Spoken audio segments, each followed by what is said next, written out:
Hello students, commando classes के एक नए क्लास में फिर से आपका स्वागत है। मैं हूं राम सर और आज हम लोग करने वाले हैं प्रीवियस ईयर क्वेश्चंस। सबसे पहले बता दूं कि ये क्वेश्चंस उन स्टूडेंट्स के लिए बहुत ही इम्पॉर्टेंट हैं जो क्लास 9th की प्रवेश परीक्षा की तैयारी कर रहे हैं नवोदय विद्यालय के लिए। तो आइए प्रीवियस ईयर क्वेश्चन को एक एक करके सॉल्व करते हैं। आज हमने लिया है जो है हिंदी के क्वेश्चंस, आगे और भी क्वेश्चंस हम लोग करते रहेंगे। तो आइए आगे बढ़ते हैं। पहला क्वेश्चन, भाग 1 हिंदी। इसमें 15 क्वेश्चन हिंदी के आते हैं, 1 से 15 तक, और सबको हमको 4 विकल्पों में से सही उत्तर चुनना होता है। तो पहला प्रश्न स्क्रीन पर आप देख पा रहे होंगे। पहला प्रश्न है कि किस वाक्य में साधारण अथवा मिश्र वाक्यों का मेल रहता है, उस वाक्य को क्या कहते हैं। जिस किसी वाक्य में साधारण और मिश्र वाक्यों का मिक्सर रहता है उसको हम लोग क्या बोलते हैं, दो वाक्यों से जो मिलकर के बनते हैं उसको बोलते हैं संयुक्त वाक्य। तो ऑप्शन नंबर ए हमारा राइट आंसर है।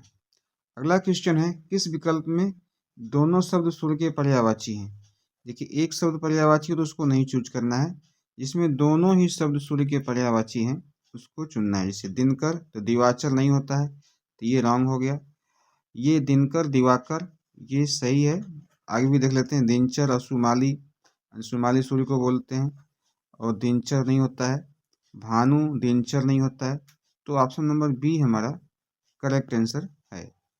तो बी हमारा राइट आंसर है। आइए बढ़ते हैं अगले क्वेश्चन की तरफ। अगला क्वेश्चन है, शुद्ध रूप छांटिए। तो शुद्ध क्या है, शुद्ध क्या है। आशीर्वाद, देखिए लिखा है आशीर्वाद, ये रॉन्ग है। आशीर्वाद ये स पर छोटी का मात्रा दे दिया है। और फिर सी में देखेंगे तो आशीर्वाद लिखा है, स पर बड़ी क्या मात्रा है, जो कि सही है।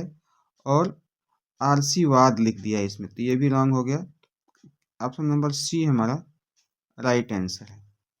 आइए बढ़ते हैं अगले क्वेश्चन की तरफ। अगला क्वेश्चन है, शाश्वत का विलोमार्थी शब्द क्या है। तो शाश्वत का विलोमार्थी शब्द होता है अमर। शाश्वत अमर एक ही बात है, अनश्वर नहीं होता है, नश्वर होगा। तो शाश्वत का विलोमार्थी शब्द होगा नश्वर। ऑप्शन नंबर सी हमारा करेक्ट आंसर है। अगला क्वेश्चन है, गंगा शब्द क्या है, कौन सी संज्ञा है, व्यक्तिवाचक संज्ञा है, भाववाचक संज्ञा है, क्या है। तो देखिए, जब कोई नाम आ जाता है तो उसको हम लोग व्यक्तिवाचक संज्ञा में लेते हैं। जैसे नदी पहाड़ ये सब आ गया तो जातिवाचक संज्ञा में आएगा। भाववाचक में जैसे सुंदरता मधुरता ये सब चीज़ आएगा। पदार्थवाचक में कोई मटेरियल आएगा, तेल घी ये सब आ जाएगा। तो हमारा क्या सही है, ऑप्शन नंबर ए हमारा करेक्ट आंसर है। आगे छठा क्वेश्चन देखते हैं। कोरोना संकट के दिनों में मास्क लगाकर बाहर निकलने का आग्रह करते हुए आप किस लोकोक्ति का प्रयोग करेंगे। तो कौन सा लोकोक्ति यहाँ फिट आएगा। जान हथेली पर है, आप लड़ाई करने जा रहे हैं तो जान हथेली पर है। जान है तो जहान है, ये हो सकता है। आगे भी देख लेते हैं। नाक का सवाल है, नहीं ये नहीं होगा। जान के लाले पड़ना, ये भी नहीं होगा। तो क्या है, जान है तो जहान है। ऑप्शन नंबर बी हमारा करेक्ट आंसर है। अगला क्वेश्चन है, मात्रा या वजन बताने वाले विशेषणों को क्या कहेंगे। तो उसको बोलेंगे हम लोग संख्यावाचक नहीं, क्योंकि मात्रा है तो गिन नहीं सकते। गुणवाचक, कोई गुण उसका नहीं बता रहे हैं तो ये भी नहीं होगा। सार्वनामिक विशेषण नहीं, ये होगा परिमाणवाचक। ध्यान दीजिएगा, परिमाणवाचक लिखा है तब मैं टिक कर रहा हूँ। अगर ये परिणामवाचक रहता तो हम नहीं लिखते। तो ऑप्शन नंबर डी हमारा करेक्ट आंसर हो जाएगा। आगे है, ढ वर्ण का उच्चारण स्थान क्या है। तो कुछ चीज़ें हैं जो याद रखनी पड़ती हैं। ढ वर्ण का उच्चारण स्थान होता है मूर्धन्य होता है। तो ऑप्शन नंबर ए हमारा करेक्ट आंसर है। चलिए आगे क्वेश्चन है हमारा, घोड़ा का बहुवचन है। अब घोड़ा का बहुवचन है, थोड़ा घोड़ों कहीं आपने नहीं लिखा देखा लिखा होगा पढ़ा होगा। घोड़े ये हो सकता है, फिर घोड़न ये भी नहीं होगा। घोड़ा घोड़ा तो होगा ही नहीं। तो घोड़े, ऑप्शन नंबर बी हमारा राइट आंसर है। आगे है, महादेवन तो सदा स्वार्थ पूरा करना चाहता है। वाक्य के रेखांकित मतलब स्वार्थ पूरा करना चाहता है, इसको हमको कथन के स्थान पर दिए हुए मुहावरों में से किसका प्रयोग ठीक रहेगा? अपना उल्लू सीधा करना, दोनों हाथ में लड्डू होना, नफे में होना, ज़्यादा फायदा लेना, पांचों उंगली घी में होना तो फायदा ही फायदा है, 3 में न 13 में, मतलब किसी में न होना। तो ये होगा ऑप्शन नंबर ए, अपना उल्लू सीधा करना चाहता है, इसको स्वार्थ पूर्ति कहते हैं। आगे थोड़ा निर्देश को ध्यान से पढ़ेंगे, फिर आगे प्रश्नों के उत्तर देंगे। कहा गया है कि निम्नलिखित अनुच्छेद को पढ़कर नीचे दिए गए प्रश्नों के सर्वाधिक उपयुक्त उत्तर चुनिए। देखिए उत्तर तो कई होंगे, पर हम लोग को एग्जैक्ट जो है कि सही उत्तर चुनना है। आइए इसको पढ़ लेते हैं। जब कोई रोग बहुत ही कम समय में किसी व्यापक क्षेत्र में फैलकर बहुत सी मौतों का कारण बन जाता है तो उसे महामारी कहा जाता है। ध्यान से पढ़ेंगे। कोई रोग अचानक फैल जाता है उसको महामारी कहा जाता है। अचानक ही फैल जाने के कारण इसके निदान, चिकित्सा आदि के बारे में पर्याप्त जानकारी नहीं होती और इस पर कोई रिसर्च नहीं होता, ये अचानक जो है कि फैल जाते हैं, इसलिए नियंत्रण में कठिनाई आती है। आजकल कोविड-19 नामक रोग ऐसी ही महामारी बन चुका है।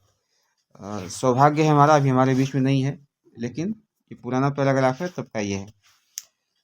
तो बन चुका है जो सारे विश्व में फैल गया है। अपने देश में इससे पहले भी प्लेग, हैजा, फ्लू, चेचक जैसे रोग महामारी के रूप में फैले, किंतु उसका फैलाव इतना नहीं था। उन पर नियंत्रण पा लिया गया। कोविड-19 के लिए टीका और दवाओं के परीक्षण हो रहे हैं। आशा है कि शीघ्र ही वे उपलब्ध हो सकेंगे। तब तक हमें अपनी रक्षा के लिए स्वयं सावधानियां बरतनी होंगी। आइए क्वेश्चन देख लेते हैं। क्वेश्चन है, लेखक महामारी कोविड-19 पर नियंत्रण पा लेने के बारे में आशावान है। क्यों आशावान है? अब सही ऑप्शन को चूज करना है। कोई रोग अधिक दिन तक नहीं टिकता। चलिए ठीक है, यह टीके और दवाओं के शोध से जुड़ा है। टीके और दवाओं पर परीक्षण हो रहे हैं, लोग स्वयं स्वच्छता बरत रहे हैं। तो इसका सही सटीक आंसर हमको खोजना है। कोई रोग अधिक दिन तक नहीं टिकता, ये भी तो ठीक लग रहा है, पर देखते हैं। और यह टीके और दवाओं के शोध से जुड़ा है। टीके और दवाओं पर परीक्षण हो रहे हैं। देखिए यहाँ लिखा भी है कि परीक्षण हो रहे हैं, तो ये ऑप्शन हमारा क्या है? सही है। टीके और दवाओं पर परीक्षण हो रहे हैं, तो ये ऑप्शन नंबर सी हमारा करेक्ट है। आगे है, विस्तार के लिए उपयुक्त अनुच्छेद में प्रयुक्त शब्द है। विस्तार के लिए क्या शब्द जो है कि उपयुक्त है? तो असीमित, फैलाव। अनुच्छेद में जो शब्द आया है वो क्या आया है? फैलाव आया है। तो ऑप्शन नंबर डी हमारा करेक्ट आंसर होगा। किस शब्द का निर्माण किसी उपसर्ग से नहीं हुआ है? तो ये हम लोग जैसे निदान, दान के आगे नी जो है कि उपसर्ग लगा है। नियंत्रण, इसमें भी नी उपसर्ग है। उपसर्ग जो शब्द के पहले आकर के उसके अर्थ को बदल देता है या तो कुछ मतलब अलग कर देता है, बढ़ा देता है। फैलाव, परीक्षण, तो इसमें सही उत्तर होगा परीक्षण। क्षण के पहले ही आ गया है, तो फैलाव हमारा सही आंसर है। इसमें कोई भी उपसर्ग नहीं लगा हुआ है, तो ऑप्शन नंबर बी हमारा करेक्ट आंसर हो जाएगा। चलिए बढ़ते हैं अगले क्वेश्चन की तरफ। अगला क्वेश्चन है, महामारी उस रोग को कहा जाता है जो महान लोगों के बारे में है, वृद्धों की मौत का कारण बने, अचानक व्यापक क्षेत्र में फैलकर मौत का कारण बने। क्या होगा इसमें से? तो इसमें से होगा अचानक व्यापक क्षेत्रों में फैलकर मौत का कारण बने। ऑप्शन नंबर सी हमारा राइट आंसर होगा। आगे है, भारत में यह महामारी कभी नहीं फैली। क्या नहीं फैला? प्लेग, हैजा, चेचक, निमोनिया ऊपर ऑप्शन में नहीं आया है, और ऑप्शन नंबर डी हमारा करेक्ट आंसर हो जाएगा। तो ये थे 15 क्वेश्चंस जो है कि पूछे जाते हैं 9th की परीक्षा में। 15 क्वेश्चन हिंदी के, 15 इंग्लिश के, फिर 35 क्वेश्चन जो है कि मैथ के, और 35 क्वेश्चन जो है साइंस के रहते हैं। तो आज हम लोगों ने हिंदी के क्वेश्चन किए। आगे भी और क्लास में हम लोग इंग्लिश के क्वेश्चन करेंगे, बारी बारी सारे सेक्शन को करेंगे। ये छोटे छोटे पार्ट में कर रहे हैं। तो ये हम लोग 2021 का जो है कि ये पेपर हम लोगों ने किया। तो मिलते हैं अगले क्लास में इंग्लिश के क्वेश्चन के साथ। तब तक के लिए थैंक यू।